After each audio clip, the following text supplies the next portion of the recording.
Ok, bon, on retrouve dans ton show Vidéo Production Business Cameroun. Je suis ton host Emmanuel Bidias et nous avons terminé avec les illustrations d'éclairage de plat. Il fait toujours chaud dans le studio, donc si tu me vois, nous allons utiliser, voilà, il fait toujours chaud, je n'ai pas encore acheté un ventilateur. Il y a le bruit dans le quartier, donc j'entends le bruitage, gens qui bavardent, la musique, ce genre de choses. Et puis, un autre truc aussi, c'est que je vais regarder sur mon téléphone mes notes par rapport à ce dont je vais parler aujourd'hui. Donc, si tu me vois de temps en temps regarder sur mon téléphone, je n'ai pas eu le temps d'imprimer la documentation. Voilà, ne sois pas distrait par rapport à ça, ok? Aujourd'hui, nous sommes supposés maintenant parler, on va parler aujourd'hui on va commencer les illustrations sur le business, sur un business, c'est-à-dire une entreprise.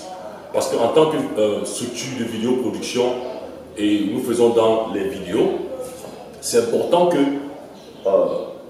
on aborde l'aspect business. J'avais expliqué ça dans les vidéos passées.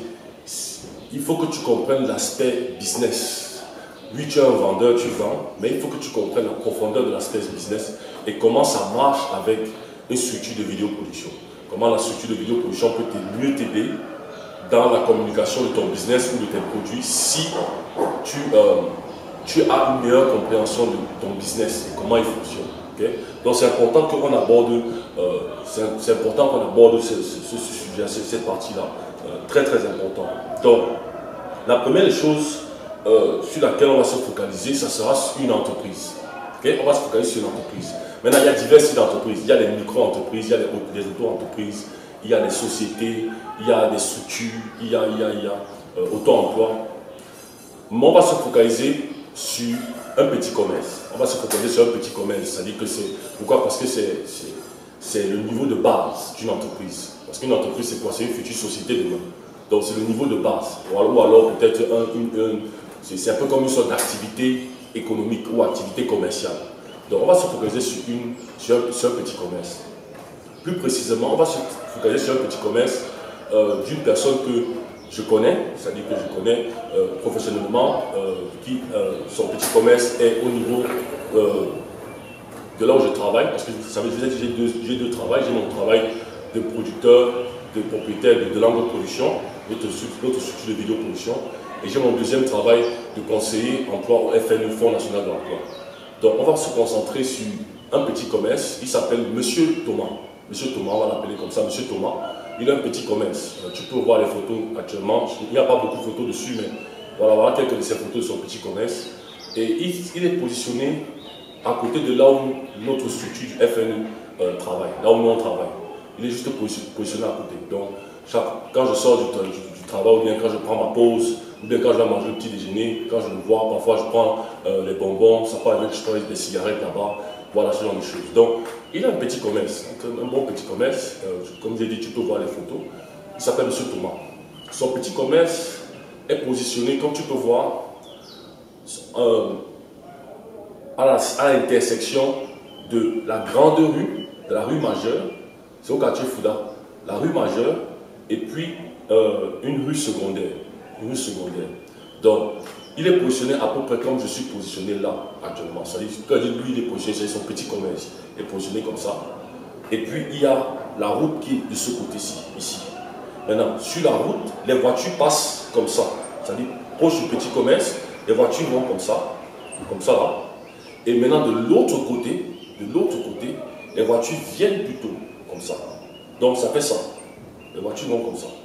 Maintenant, sur la marche, parce qu'il y a la chaussée, sur la marche, quelqu'un peut marcher comme ça, comme quelqu'un peut marcher comme ça. Pareil, comme quelqu'un peut marcher comme ça, là-bas, comme quelqu'un peut marcher comme ça. Mais pour les voitures, là-bas, les voitures viennent comme ça, et ici, les voitures vont comme ça. Donc, pour les voitures qui vont comme ça, son business a le dos tourné. Son business, donc les voitures viennent de derrière. Pour les voitures qui viennent de l'autre côté comme ça, son business regarde. Son business, ça y est, sa marchandise. Les voitures de l'autre côté peuvent voir sa marchandise. Mais les voitures de son côté ne peuvent pas voir sa marchandise venant derrière. Ils ne peuvent pas, parce que son business est passé comme ça, comme sur ce là. Et puis juste derrière lui, quand tu vois sur la photo, juste derrière son petit commerce, il y a une rue secondaire. Okay? Donc voilà à peu près comment son business est positionné, son petit commerce. Donc maintenant qu'on a parlé de ça, pourquoi le petit commerce? J'ai dit c'est la base d'une entreprise. C'est vraiment la base, c'est le niveau vraiment basique. À la limite, quelqu'un peut même dire que, au lieu d'un petit commerce, quelqu'un peut dire que on peut choisir même une activité économique, une activité commerciale. Mais petit commerce, l'activité commerciale, c'est petit commerce, d'une certaine façon. Sauf que l'activité commerciale, ouais, c'est juste un changement de nom. Pourquoi ça? Pourquoi ce petit commerce? Parce que déjà, il travaille bien, il a beaucoup de potentiel. Son petit commerce, même la façon des produits qu'il vend, et puis la personnalité de comment il sait. J'ai trouvé que c'était assez intéressant. Et je me suis dit, c'est mieux d'utiliser comme illustration par rapport à notre travail, de comment on aide une entreprise pour mieux se préparer sur le plan business par rapport à un service de vidéoproduction. Donc, je lui ai parlé de ça verbalement. On n'a pas signé une documentation, quoi que ce soit. C'est juste une sorte de façon d'utiliser son petit commerce comme une sorte d'illustration pour présenter des services que nous faisons de notre position pour les petits commerces, pour les entreprises. Okay? Donc, on a l'habitude de dire, les gens même du petit commerce ont l'habitude de dire qu'ils ne s'en sortent pas. Ils ont du mal à s'en sortir, c'est difficile, c'est pas évident pour vendre, c'est pas évident pour tenir les deux bouts, pour prendre soin de sa famille avec un petit commerce. Donc, j'ai voulu un peu qu'on entre dans le fond du petit commerce. Ça va être une série de vidéos, parce que sur cette illustration-ci, ça va être une série de vidéos. Donc, j'ai voulu qu'on entre un peu dans le fond du petit commerce. Okay?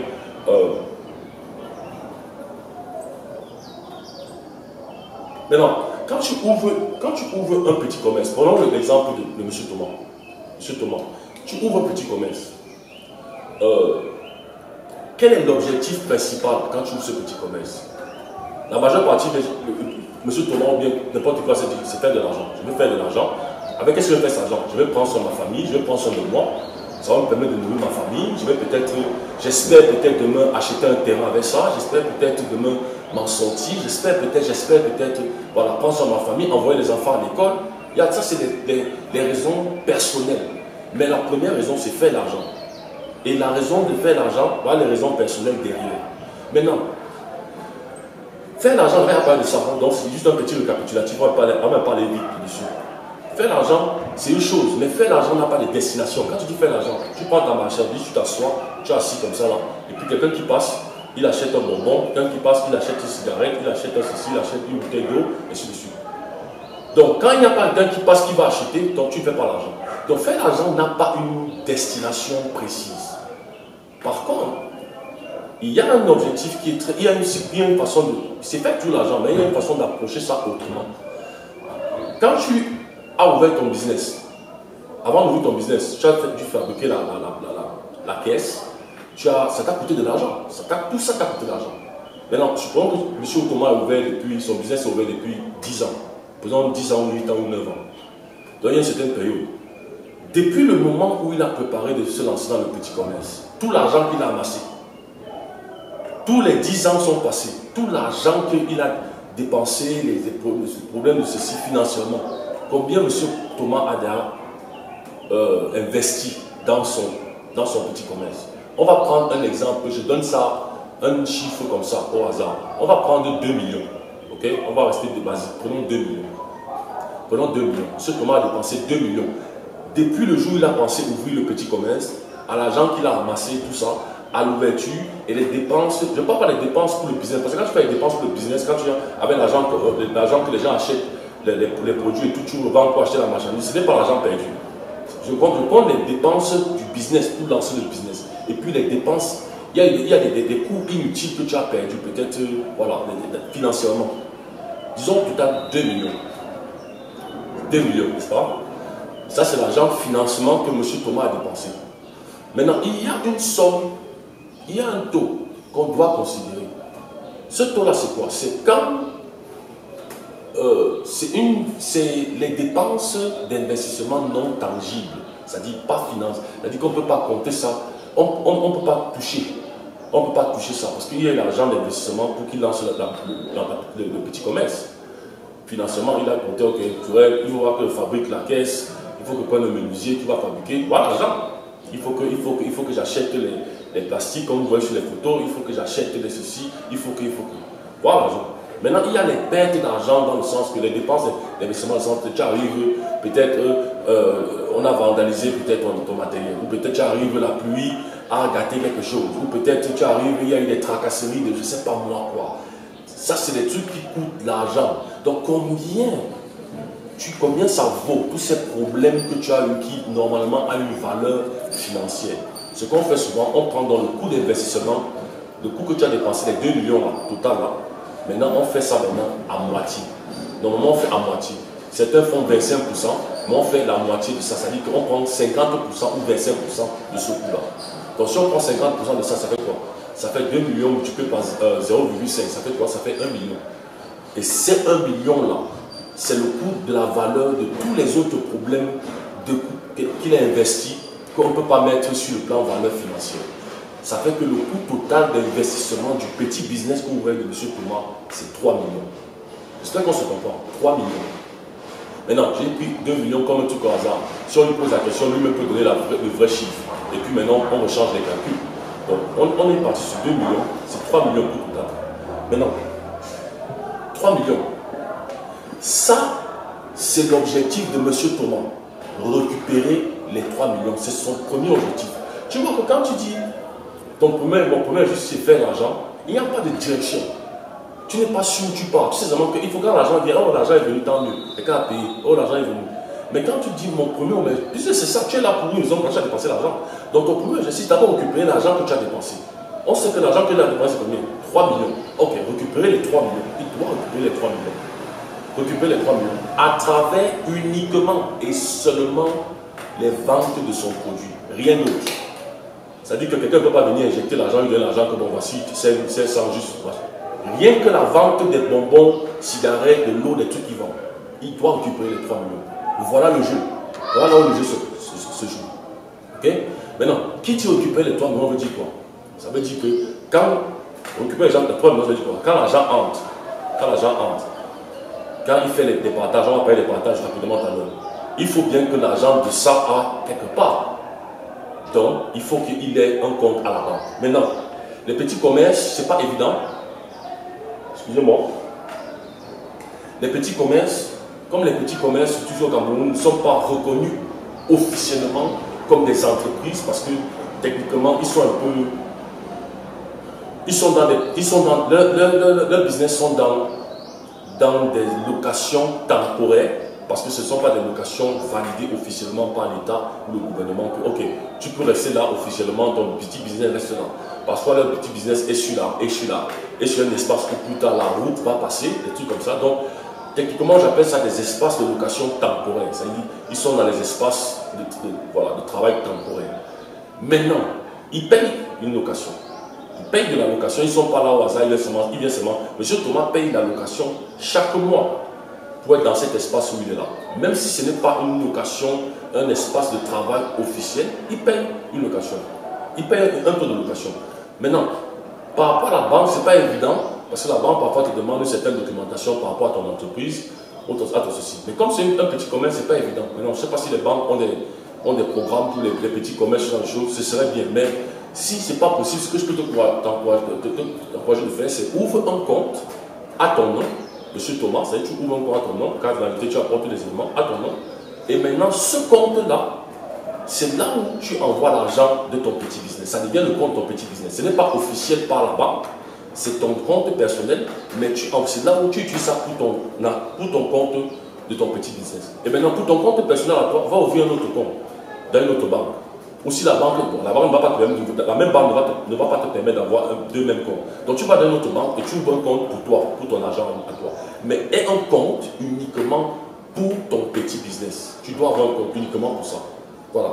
Une fois que tu as ça, tu sais que quand l'argent maintenant journalier, dès que les gens achètent un bonbon, qu'un achète un paquet de cigarettes, et qu'un achète une bouteille de l'eau, et qu'un achète voilà, les trucs qu'il a, ça dit que quoi d'autre là, une bouteille de jus, voilà, quelqu'un achète des arachides, quelqu'un achète. À la fin de la journée, il y a un départage par rapport à ça. Et dans ce départage, il y a un taux qui va à la banque. Fin de la journée, fin de la semaine, fin du mois. Il y a un taux qui va à la banque. C'est ça qu'on va parler là maintenant. Ok? On va parler de ça maintenant. On avait parlé de ça brièvement, mais on est obligé de... On est obligé de retoucher ça juste pour parler de ça juste pour la suite de ce dont on m'a prévu. Ce sera très intéressant. Donc, on est obligé de retoucher un peu, de parler un peu de ça. Donc, supposons que maintenant, M. Thomas a récupéré l'argent d'investissement. Ok? L'argent d'investissement. Or, quand un client vient, chaque jour, quand un client vient, ou quand quelqu'un vient, il achète quelque chose, ça fait un taux. C'est-à-dire à la fin de la journée, il y a un taux que, ok, voici combien j'ai fait à la fin de la journée, n'est-ce pas? Après 2 jours, une semaine, il y a un taux. Bien sûr, il fait les dépenses au fur et à mesure des jours. Mais ce que je veux dire, c'est que si on regarde seulement les taux, à la fin du mois, ça fait un taux total, n'est-ce pas? C'est-à-dire qu'une valeur totale. Supposons qu'il n'a pas fait les dépenses, qu'il n'a pas, ça fait une valeur totale. Je veux qu'on travaille sur ça sur le mois et non la journée. Allons sur le mois, après on va voir maintenant sur la semaine et sur la journée. Donc, à la fin, parce que c'est à la fin du mois que les charges viennent. Il y a ce qu'on appelle les charges. Donc, supposons que M. Thomas, à la fin d'un mois, a fait 100 000 francs. Ça dit que, je prends l'exemple, ça peut être plus, ça peut être moins. Je prenais seulement ça comme un exemple. 100 000 francs, il a fait 100 000 francs. Okay? Taux revenu, pas de bénéfice, rien que des ventes. 100 000 francs total, fin du mois.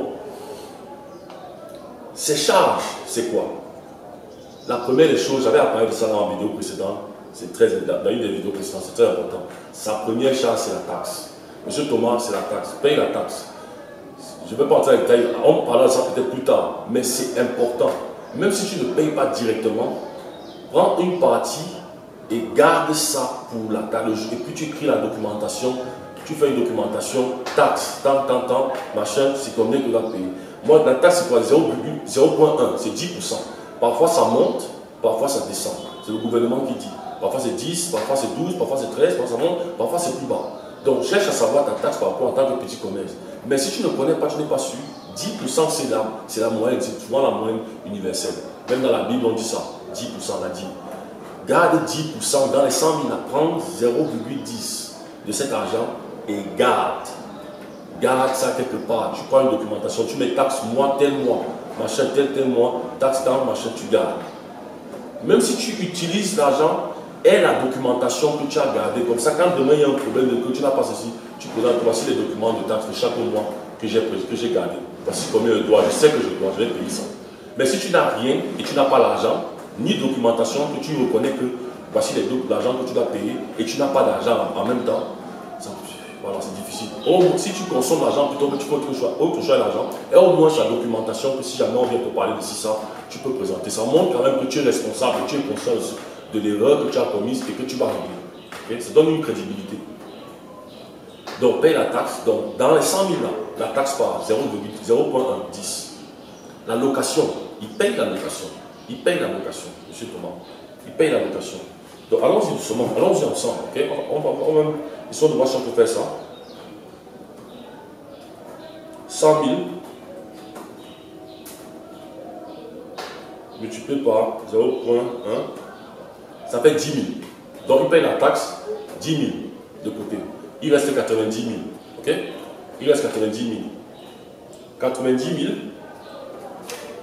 La location, on va supposer, je ne connais pas les vrais chiffres, on suppose. Supposons qu'il paye la location 10 000. Ok? Mettons même 15 000. Mettons 15 000. Ok? Donc, il paye la location 15 000. Donc, moins 15 000. Il reste 75 000. Ok? Il reste 75 000. L'électricité, vous avez vu la position dans laquelle M. Thomas est placé. L'électricité, il n'a pas d'électricité. Je ne crois pas qu'il travaille la nuit. Donc, il n'a pas vraiment besoin d'électricité. Donc, il ne paie pas l'électricité. Mais ça s'applique si tu as un petit commerce et que tu tires au courant et que tu payes l'électricité, tu mets ça dans tes calculs. Donc, suis-moi bien. L'eau, il n'a pas l'eau, il ne paye pas l'eau. Je ne crois pas qu'il paye l'eau. Voilà. S'il paye, je m'en donne l'excuse. En fait, tu comprends le concept. Tu fais seulement le calcul. S'il y a l'eau, tu mets. S'il n'y a pas l'eau, tu ne mets pas. Donc, il ne paye pas l'eau.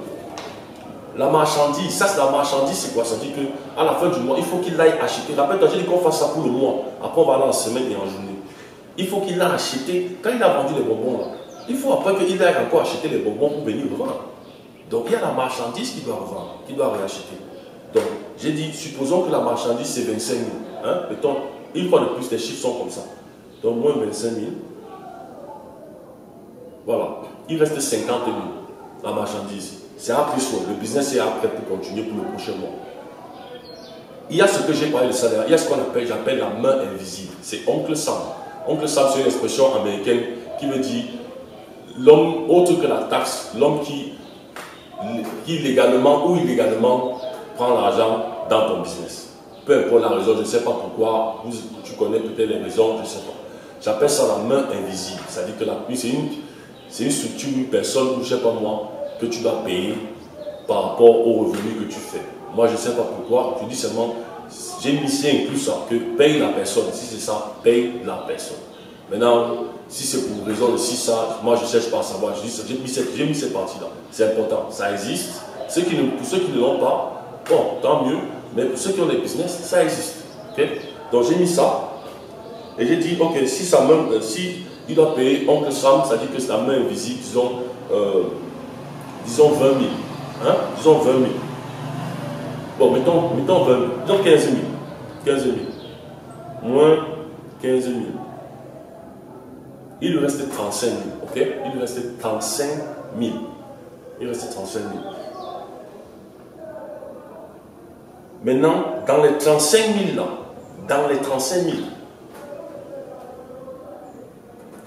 il doit maintenant diviser ça en deux. Parce que le taux qui reste, après que Oncle Sam, la main invisible prend sa part, il doit maintenant diviser ça en deux. Ce n'est pas que non, ça part à la maison, non, il divise ça en deux. Il divise en deux. Donc 35 000 divisé par 2, ça fait quoi? Excusez-moi, ça fait 17 700. Donc on a deux 17 500. 17 500, 17 500. Le premier 17 500, c'est ça qui va à la banque.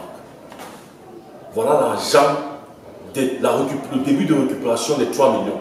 17 500. Voilà comment ça marche. Et cet argent, tu ne le touches pas. Tu ne dois jamais le toucher. Jamais. À la limite, même si tu as une situation grave, de machin de vie ou de mort, tu dois tout faire pour aller même prêter l'argent, emprunter l'argent, que de toucher l'argent. Parce que l'argent là, c'est la clé de la sortie de toute la famille, de ton business, de toi-même. Si tu ne peux pas encore toucher ça, bon, certains parfois n'ont pas le choix, ils ont oublié de toucher. C'est pas grave, tu vas toucher, puis tu recommences à zéro, ou bien tu recommences là où tu t'as arrêté. Mais les 17 500 là, c'est le début de récupération des 3 millions. C'est comme ça que c'est. Maintenant, le deuxième 17 500, voici la répartition.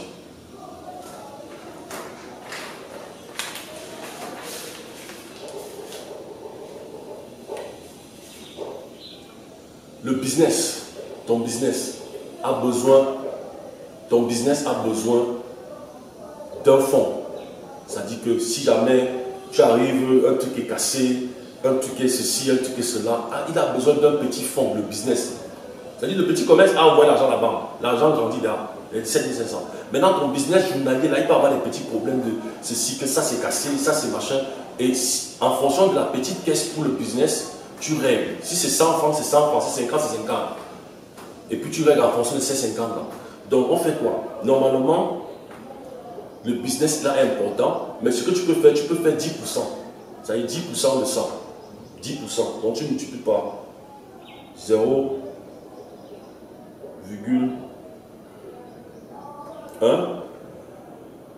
Ça fait 1750. Maintenant, ça dépend de toi pour la partie. Tu peux monter ça à 50%. Tu peux monter, déjà pas 50, déjà à la limite à 20 maximum, mais à 20. Mettons ça. 17 500 multiplié par 0,22. Ça fait 3500. Donc dans 17 500, tu as 3500 qui est gardé, que tu as avec toi. Que s'il y a un truc qui est cassé dans le business, s'il y a un truc qu'il faut remplacer, s'il y a un truc qui ne marche pas, dans ta petite banque de ça, il y a 3500. Dès que la banque là, c'est fini, si c'est cassé, tu te débrouilles seulement. Tu ne peux pas toucher l'argent là-bas, il n'y a rien, il n'y a pas d'argent. Voilà comment ça marche. Maintenant, combien il te reste? Attends, excusez-moi. 17 500 multiplié par 0,2. 3 500 moins 17 500. Il te reste 14 000. Il te reste 14 000. C'est là où tu prends les 14 000 ici. 14 000, tu divises par 2. Les 14 000 ici, il reste 7 000. Donc tu as 7 000. C'est le premier 7 000 que tu envoies à la maison. C'est ça qui va à la maison. C'est avec ça que tu nourris ta famille. c'est avec ça que tu vis avec, c'est avec ça que tu... la nourriture, s'il faut envoyer les enfants à l'école, s'il faut... C'est vrai que tu as me dit que 7 000. C'est pour ça que le jeu est sur l'augmentation de la vente des produits. Parce que le plus, on va sur 100 000. Si on est sur 100 000, maintenant si M. Thomas fait les revenus de 300 000 le mois ou 400 000 le mois, ce n'est plus 7 000 qui va à la maison. Je ne sais pas ce qu'on pense. Donc le jeu est maintenant sur la vente de tes produits. Et on va arriver là-bas. Pas sur cette vidéo, dans la suite des vidéos. Ok? Pardon. Donc 7 000 vont à la maison. C'est avec les 7 000 là que ça gère à toute la maison. Vous vous débrouillez seulement avec 7 000. La nourriture que vous allez manger, si quelqu'un est malade, c'est avec ça que tu gères. À la limite, tu vas prendre emprunter que de toucher l'argent de la banque. Parce que l'argent de la banque pour le petit business, là, c'est votre sortie. C'est votre sauver. Parce que quand tu retouches les 3 millions là, ton business marche. Tu as récupéré l'argent. Donc c'est difficile d'aller toucher ça. Donc 7 000 vont à la maison. Et maintenant tu as les deuxièmes autres 7 000 qui restent. Qu'est-ce que tu fais? C'est ça qui te revient. C'est ça qui te revient. Maintenant, c'est que pour certains personnes vont faire, ils vont dire ok, de diviser par 2, je vais envoyer même encore même le 3 deuxième ou 3 deuxième ou 2 types. Bref. Plus de 50% à la famille, à la maison. Et puis je reste avec moi. Tu peux aussi faire ça. Donc 7 000 vont à la maison, les autres 7 000 te reviennent. Je ne sais pas si tu comprends un peu. Donc voilà comment, c'est ça que tu gagnes. Et ce qui te revient là, il y a ton salaire dedans, le travail. Il y a tu prends ton taxi dedans pour aller au travail et tu rentres avec. Il y a tu manges quand tu es au travail avec dans ça. Par jour, hein, parce que on a dit 7 000. Divise ça maintenant. Fais les calculs pour trouver par jour combien tu as en fait. Fais les calculs maintenant pour trouver ça par jour pour tout le reste. Donc, ça reste ça que tu manges au travail, que tu bois si tu dois boire de l'eau au travail, taxi, aller-retour. C'est pour ça que quand tu es dans cette période-ci, les trucs de taxi, à moins que tu sois loin, tu es loin pour venir, ouais. Mais si c'est un truc que tu peux marcher, mon frère, marche. Tu es au front, ça dit que il y a une destination où vous partez, où tu pars toi et ta famille. Et tu expliques ça à ta famille. Parce que quand tu fais seulement seul, tu ne lui dis pas à ta femme, ou bien si c'est une femme à ton mari, aux enfants, tout le monde, on va seulement croire que voilà, tu es dû à l'argent où tu m'as. Non, tu leur expliques comme je viens d'expliquer là. Comme ça, ils savent qu'on a une clé de sortie, c'est l'argent qui part à la banque, on est en train de récupérer. Donc chaque fois que quelqu'un achète un bonbon, il y a un pourcentage du bonbon là qui va à la banque. Je ne sais pas si tu comprends. Donc l'argent grandit, revient déjà. Donc on ne peut pas se permettre de vivre une vie de luxe, de manger les ceci. On doit se permettre d'accepter la situation honnête, c'est un front. Voilà. Donc c'est un peu ça, c'est dans cette façon-là. Donc, et comme je dis, maintenant qu'on a fait les calculs sur le mois, sur le mois, tu peux faire les mêmes calculs sur la semaine. On a dit que tu prends combien le mois? 7 000.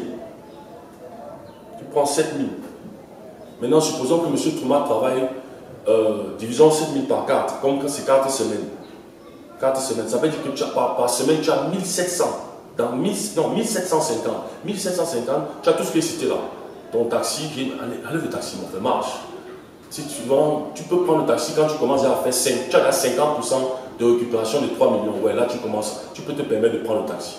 Mais si tu es en dessous de 50% d'avoir récupéré les 3 millions, ne commence pas à prendre le taxi. Tu es dans le front. Parce que le plus tu es dans le taxi là, devine quoi, ça va dans la banque. Donc c'est un sacrifice juste pour que l'argent des 3 millions augmente. Donc tu as 1750 la semaine, par semaine. Disons que tu travailles 6 jours sur 7. Donc 6 jours sur 7, on divise par combien? Par 6. Ça fait 291,6. 291,6 par jour. Voilà ce que tu gagnes par jour. Ça dit que tu gagnes. Ça veut dire quoi? Ça veut dire que sur les 100 000 là, allons-y. Hein? C'est ça, non? Je crois. Ouais. Faisons les 100 000 là. Divisé par 4. Ça fait 25 000 par semaine. Donc, ça fait 25 000 par semaine. Donc, les 100 000 qu'il a eu à la fin du mois, là, ça fait 25 000 par semaine. Divisé par 4. Divisé par 6. Ça va faire 4166,6. Donc, ouais, 4166. Donc allez, on se l'arrondit 4200. Donc, il fait 4200 la journée. 4200 la journée. S'il a fait 100 000 à la fin du mois. Je ne sais pas si tu comprends. Et dans les 4200, lui, il n'a que, je dis c'était 200 quelque chose de francs qu'il gagne. Donc, et tu peux faire dans les calculs, comme je viens de faire là, comme j'ai fait pour ce qui va à la banque, ce qui va chaque jour et chaque semaine. Quand tu as déjà ça, et tu as ça comme j'ai fait une documentation aussi, tu dois avoir ça sur papier. Moi j'ai fait taper, tu peux prendre un bic et écrire, tu écris comme j'ai écrit là, ça apparaît sûrement ici, là quelque part. Tu prends, tu tapes, ok, tu écris mes charges, taxes, 0 point dans le pourcentage, ça va faire comme ça, comme ça. Tu fais ça pour chaque mois. C'est-à-dire que tu fais une documentation, tu mets en haut janvier, l'autre février, l'autre mars, mais tu mets comme ça 12. Tu pars, tu imprimes, tu as 12 comme ça, chaque jour tu as ta documentation du mois. Tu peux aussi faire ça sur la semaine et tu peux aussi faire ça sur les jours. Moi, je te conseille de faire ça comme ça. Parce que le plus tu es détaillé, le plus tu comprends ton business. Tu sais qu'est-ce qui ne marche pas, qu'est-ce qui avance, pourquoi ceci, pourquoi cela, pourquoi. Mais si tu es seulement comme ça, si tu vends, tu ne vas pas comprendre ton business. Quand ça ne marche pas, tu sais seulement que ça ne marche pas. Mais je te conseillerais d'avoir cette documentation, de savoir comme ça et de savoir, de mettre ça sur mois, mettre ça sur année et mettre ça sur jour et semaine. Et même dans la journée, mettre, on va parler de ça plus tard, une documentation de quand tu vends un bonbon, tu écris un bonbon, telle heure, 4 bonbons, telle heure. À la fin de la semaine, tu regardes, tu sais qu'est-ce qu'on. À la semaine, si il y a plus de bonbons qui se vendent à telle heure, ça te permet de comprendre ton business. Ok, tel jour, à telle heure, il y a plus de bonbons qu'on vend. À telle heure, il y a plus de jus qu'on vend. Ça veut dire que les gens qui travaillent là, les gens qui travaillent juste à côté au FN, là, ou bien les gens qui machin, ils aiment boire beaucoup d'eau à la pause. Tu comprends maintenant comment faire pour trouver la bonne juste stratégie pour augmenter tes ventes de tes produits. Sans forcer, on parlera de ça. Ok? Donc, ça c'est l'élément de base. On a terminé cette partie-ci. C'est l'élément de base. J'ai répété ce que j'avais fait dans la vidéo précédente en termes de... C'est ce que tu dois avoir pour être prêt en termes de la suite de ce dont on va parler par rapport au business de monsieur Thomas. Parce qu'on va parler de son business, la présentation de ses produits, comme vous voyez sur la photo, comment ses produits sont. Et qu'est-ce qui fait en sorte que, qu'est-ce qu'on peut faire de façon à ce que ça permet à quelqu'un qui passe, ou une voiture qui passe, de dire, oh tiens, j'ai envie d'acheter le bonbon là, ou déjà j'ai envie d'acheter les caramels là, ou déjà j'ai acheté les arachides, oh j'ai même oublié d'acheter une bouteille d'eau. Monsieur Thomas, les petits trucs là, ça augmente, tu pars de 4200 la journée à peut-être 10 000. À peut-être 15, on ne sait jamais. Et le mois, et qui dit ça, dit quoi? Dans le compte qui va à la banque, tu t'approches des 3 millions. Donc le but est de récupérer tes 3 millions, pas le plus rapidement possible, mais le plus efficacement possible. Donc quand on dit efficace, ça veut dire quoi? Ça veut dire qu'on va dans une stratégie normale, passive, mais à des moments, on accélère un peu, il y a des moments où on accélère, on pousse un peu, et après il y a des moments où on est calme, on est normal. Mais efficace. Parce que le but n'est pas de... Non, il faut qu'on récupère l'argent vite. Non. C'est une période. Et quand tu récupères l'argent, ça peut être après 2 ans, ça peut être 3 ans, ça peut être 4 ans. Mais si tu es efficace dans la suite de ce dont on va parler, ça peut être même avant 3 ans. Sur les 3 millions, ça peut être même avant 3 ans. Et quand tu récupères, voilà, on parlera de la suite plus tard, mais là c'est la première étape. Connaître ton jeu de distribution d'argent quand les revenus journaliers entrent. C'est quand on paye quelque chose à la fin de la journée. Comment tu distribues cet argent qui va à la banque? Les gens qui disent oh non, le petit business a des problèmes, ça ne marche pas, machin. D'accord, je sais. Mais maintenant, comment tu vas serrer les coups? Si tu fais 100 francs à la fin de la journée, fais les calculs sur 100 francs et tu sais combien va aller à la banque pour le petit commerce de 100 francs. Fais les calculs. Si tu fais 200, fais les calculs. Je vais te montrer. Donc, ça veut dire que si tu es en train de retrouver l'argent, même si c'est 0 francs, 0,5 francs qui va à la banque, c'est un début. Le but est maintenant comment on augmente le nombre de personnes qui achètent.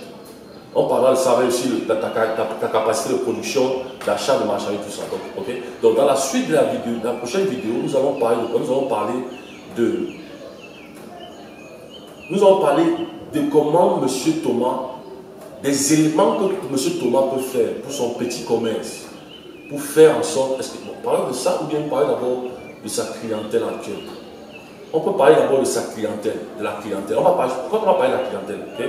On va parler des clients. Quels sont les clients que M. Thomas a? Parce que on peut parler de comment son business qu'est-ce qu'il peut faire sur son petit commerce pour avoir plus de clientèle. Mais commençons d'abord à faire avec ce qu'il a. Avec ce qu'il a. On va parler de ça à la prochaine vidéo. On va parler de ses clients actuels, des clients qu'il a dans les détails et des possibles clients qu'il peut avoir. Et comment chacun de ces clients, quand est-ce que tel peut acheter si ça, on parlera un peu de ça. C'est après qu'on va parler de son business, c'est-à-dire le comptoir que vous voyez dans les photos, ce comptoir, on va parler de ça. L'exposition de produits, on va parler de ça. Ok? Si Dieu, on se retrouve dans la prochaine vidéo. Okay?